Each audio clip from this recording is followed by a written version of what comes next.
Hey everyone, Ham here, welcome back to the channel. So today I'm going to be checking out the Pimax Crystal in a bit more detail. So this is a follow-up to my initial review. About 3 months ago now, I went over the Pimax Crystal, did the unbox, gave you my first impressions after about 20 odd hours use. I've been using the Quest 3 quite a bit since it's released, covering that a bit more, showing some of the mixed reality capabilities, but since I've had a break from the Crystal, I thought I'd go back and see how much the firmware's been updated and the software and see how things have progressed. And looking over the specs, the 120Hz mode, which I reviewed at the time, was a experimental mode. Now it's in full release mode, I guess, full release availability. So I thought it'd be a good chance to go back and check this out, because looking at the headsets that are available on the market, there's very few that offer this resolution, which is 2880 by 2880 per eye, and offer 120Hz. I think there's only the Somnian VR1, which isn't even released yet, has that capability. So it's a feature that I'm going to maybe check out in future live streams, but today I'm just going to cover it in this video. And the reason it's a big deal is because trying to hit 120Hz, say on the Quest 3 or Quest 2, currently on the Quest 3 you can't do it via wide link. You have to use something like Virtual Desktop or the new Steam Link to hit that refresh rate. But the problem is you're still limited by the bandwidth availability. So I only go up to 90Hz when I'm running wireless or on a cable, because I just don't like the codec compression that you get. But the advantage with using a headset like the Crystal or the Reverb G2 is that it's got a dedicated display port, so you don't get the compression and the artifacting, and means that if your headset can go up to 120Hz, it's actually worth using it. So who would want to have 120Hz? Well, I'd say very serious sim racers that play Formula class games that want the maximum frame rate, just so you can see objects with the lowest latency and get your reaction times when you're weaving in and out of chicanes. Me personally, I'm happy with 90Hz and having the graphics a little bit higher, but I can appreciate there will be some people that want to run at 120Hz and turn the graphics down a bit just to get the ultimate full high-speed experience. It is worth noting that I'm using quite a powerful PC, so I'm running an RTX 4090 and an AMD 7800 X3D, and even then I have to lower the graphics down and make some compromises to get it to run at 120Hz at this resolution. So I'll probably cover some of the setup that I've done for AMS2, which is what I'm going to cover today, and give you my thoughts. The only other thing to note is, like I say, it is quite a demanding setup, and really it shows you that if you do get a headset like this, then you are future-proof it somewhat. It's going to take something like a 5090 really to get the most out of this kind of headset at 120Hz at least anyway. So today I'm going to have a look at Auto Ballista 2 version 1.53.2. So it is actually on sale at the time of making this video. It's going to, I think, run out of sale on the 12th. So if you haven't picked this game up and you're into sim racing, what are you waiting for? Get online quick before the sale ends. But there's been quite a few updates in recent weeks. There's been various physics updates, enhancements to the AI, but the more recent notable updates are to cover the Formula High-Tech Gen 1 and Gen 2, which are the Formula cars, Formula 1 cars should I say, from the 90s, early 90s era. So as it says here, they've added some tracks for that period. So I'm not going to go through all of this, but I'll leave a link to it. The 90s, early 90s was quite a golden era for me when I was watching Formula 1 growing up. And it was the time when Ayrton Senna and Nigel Mansell were battling it out in their competing cars. So Ayrton Senna was at McLaren, and I remember Nigel Mansell was at Williams. So in terms of setup, we're using Pimax client 1.17.0, 1.01. Let's bring them over.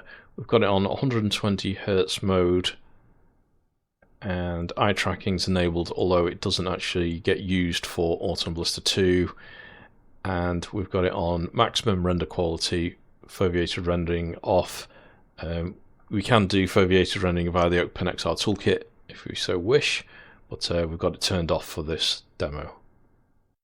And then the other thing, we've got the Pimax XR runtime selected as the current runtime, and Open Composite is set to Open Composite mode, so we can launch the game in OpenXR mode. So we'll just go to Ultimate Blister 2, play, and then start in SteamVR mode, but it will launch via Open Composite and bypass SteamVR. In terms of OpenXR Toolkit settings, I've actually got the NVIDIA image scaler turned on, and we've got it set to 80%. And then over on override resolution, that's set to no. So that's the only thing that we've got enabled at the moment. We could turn on foveated rendering, but it tends to look a bit strange, I find, in this game. So we'll go with it off, and the only thing we've got going on is the 80% NIS upscaling. And then we've got the frame counter on, so you can see we're on fixed 120 FPS, at least on the menus anyway. And then on the in-game options, under performance, I've lowered these down, some down to medium, some are still on ultra and high. Motion blur off. Visual FX set there, and that's about it. Okay, before we go to the track, we'll take a quick look at the McLaren MP4 7, which is part of the new update. So just having a look on the internet about the history of this car. This was the first McLaren car, F1 car, to have a sequential gearbox, and it was electronically controlled throttle, which meant the driver could just keep his foot pinned to the accelerator and change gears without having to lift off. So they did away with the throttle cable and had an electronic sensor instead. I've got the volume turned up nice and loud so I can hear the full roar from this V12.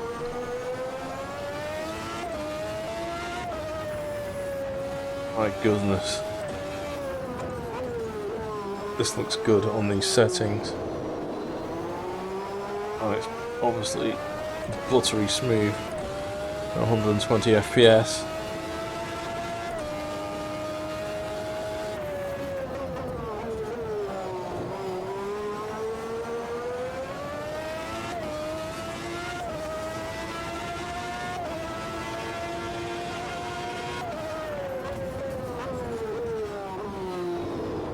Let's see.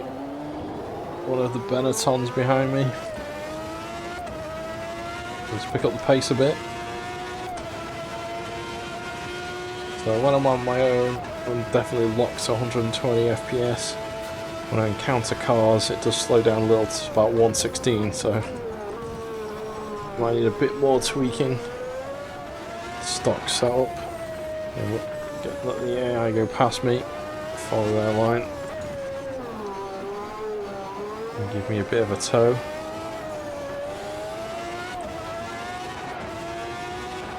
Currently it's only the McLaren that has the official licensed livery. Only a matter of time before some third-party skins we can upload to replace the other cars and make them look a bit more authentic.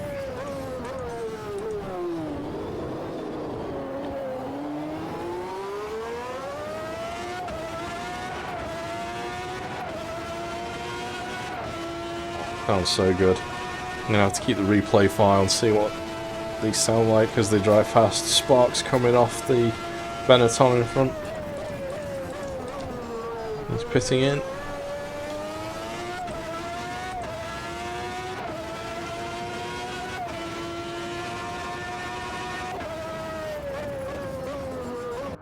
Right, so I've set the AI to level 92 and put myself halfway in the grid, so we should get a bit of action. And at skill level 92, aggression maximum, hopefully I'll be able to overtake a few.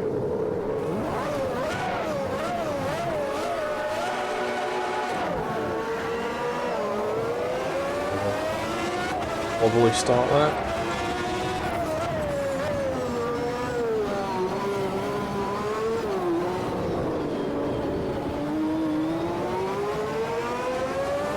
traffic at turn 1.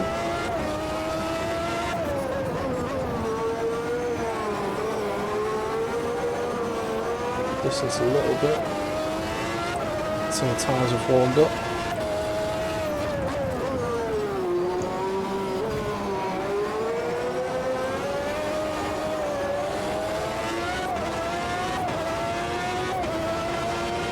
It is attacking from the back.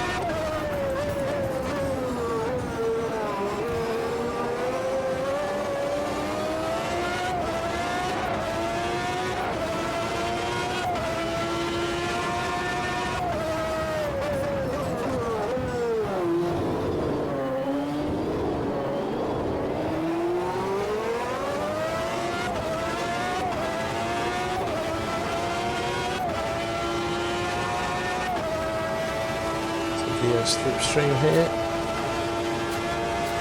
some sparks.